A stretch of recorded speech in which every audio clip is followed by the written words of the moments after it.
Halo semuanya, kami dari kelompok G yang terdiri dari saya sendiri, Alvin Andrian, selanjutnya ada Mila Puspitasari, dan Nabila Unzila. Ingin mempresentasikan tugas dari mata kuliah Perspektif Intelijen dalam Bisnis dan Politik yang bertemakan skenario planning mengenai analisis ketersediaan cadangan minyak bumi di Indonesia tahun 2030. Berikut adalah outline dari presentasi kami yang terdiri dari 5 stage. Stage pertama yaitu orientation. Key focal issue yang akan kami angkat adalah bagaimana cara mempertahankan cadangan minyak bumi di Indonesia tahun 2030. Energi mempunyai peran penting dan strategis untuk mencapai tujuan sosial, ekonomi, dan lingkungan pembangunan nasional. Sektor energi terus memberikan kontribusi besar dalam pembangunan di Indonesia. Kegiatan industri energi juga menjadi pendorong pertumbuhan ekonomi.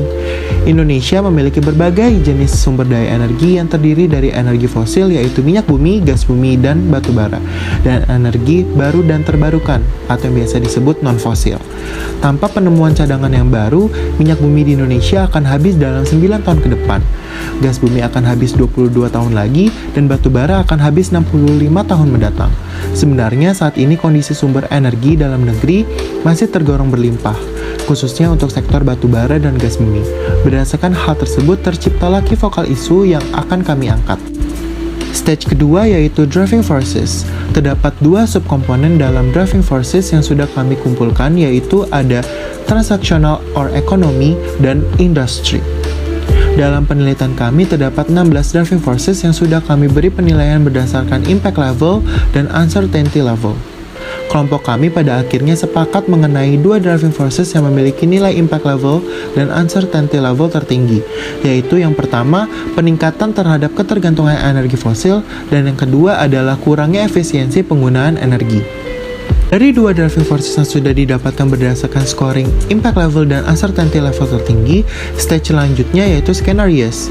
Dari 2 driving forces tertinggi yakni peningkatan terhadap ketergantungan energi fosil dan kurangnya efisiensi penggunaan energi, kami develop ke dalam 4 skenarios di mana nantinya akan berkesinambungan dengan extreme case dari kedua driving forces dengan nilai tertinggi ini. Pada skenario pertama yaitu tingginya terhadap peningkatan ketergantungan energi fosil dengan rendahnya terhadap kurangnya efisiensi penggunaan energi, skenario ini kami namakan dengan no excitement skenario, di mana yang akan terjadi adalah energi yang dihasilkan sia-sia karena masyarakat sudah efisien dalam penggunaan energi. Selanjutnya akan terjadi habisnya energi fosil yang menyebabkan rentannya minyak bumi, dan yang terakhir terjadinya kerusakan alam karena eksploitasi dalam mencari energi fosil itu sendiri.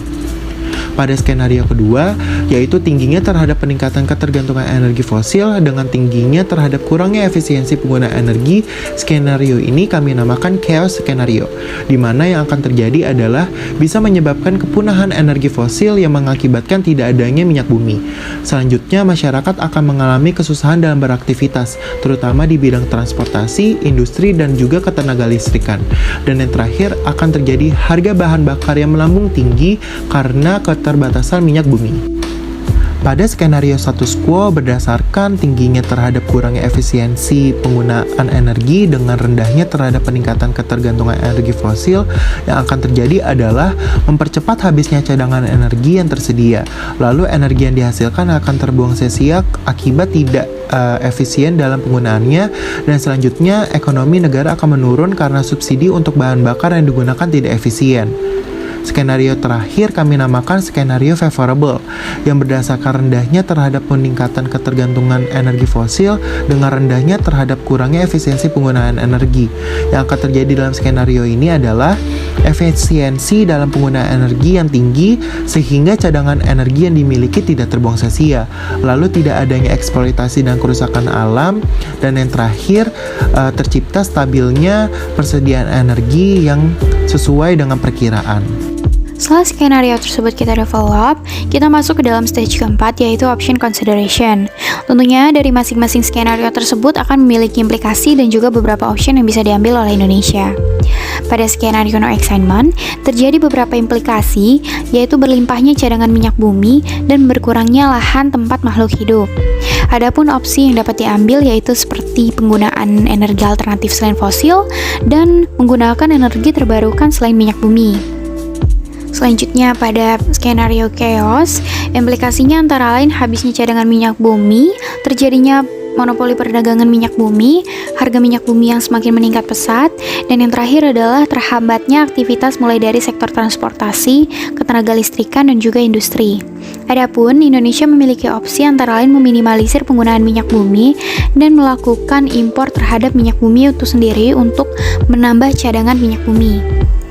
Selanjutnya dalam skenario status quo, implikasi yang terjadi ialah hilangnya kesadaran masyarakat dalam pentingnya ketersediaan minyak bumi dan anggaran yang dikeluarkan meningkat disebabkan oleh adanya subsidi bahan bakar dalam jumlah yang banyak. Adapun opsi yang dapat diambil yaitu dengan pembuatan kebijakan terhadap penggunaan energi dan membatasi penggunaan bahan bakar yang digunakan.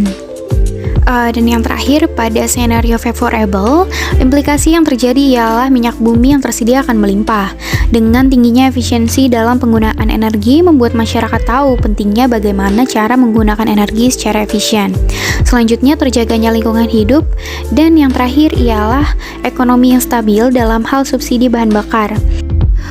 Walaupun skenario ini favorable, adapun opsi yang dapat dilakukan seperti penjagaan terhadap energi yang tersedia oleh masyarakat dan berbagai sektor seperti transportasi, ketenaga listrikan, dan juga industri.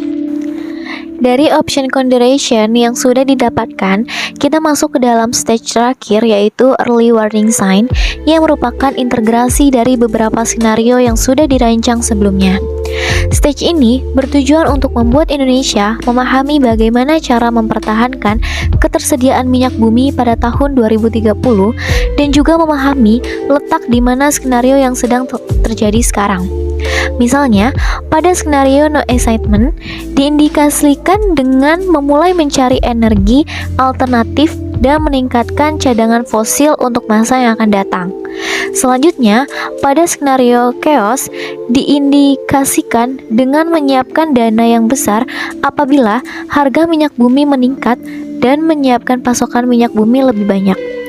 Berikutnya, pada skenario status quo diindikasikan dengan menggunakan bahan bakar diekspor untuk menjadi cadangan energi tambahan dan mengalokasikan sebagian dana subsidi untuk mengembangkan energi terbarukan. Dan yang terakhir, pada skenario favorable diindikasikan dengan mengembangkan energi terbarukan agar penggunaan minyak bumi tidak terlalu banyak, lalu menjaga efisiensi dalam menggunakan minyak bumi, dan yang terakhir, membuat lahan khusus untuk mengembangkan energi fosil itu sendiri untuk mempertahankan cadangan minyak bumi. Demikian presentasi dari kelompok kami, kurang lebihnya mohon maaf. Wassalamualaikum warahmatullahi wabarakatuh. Terima kasih.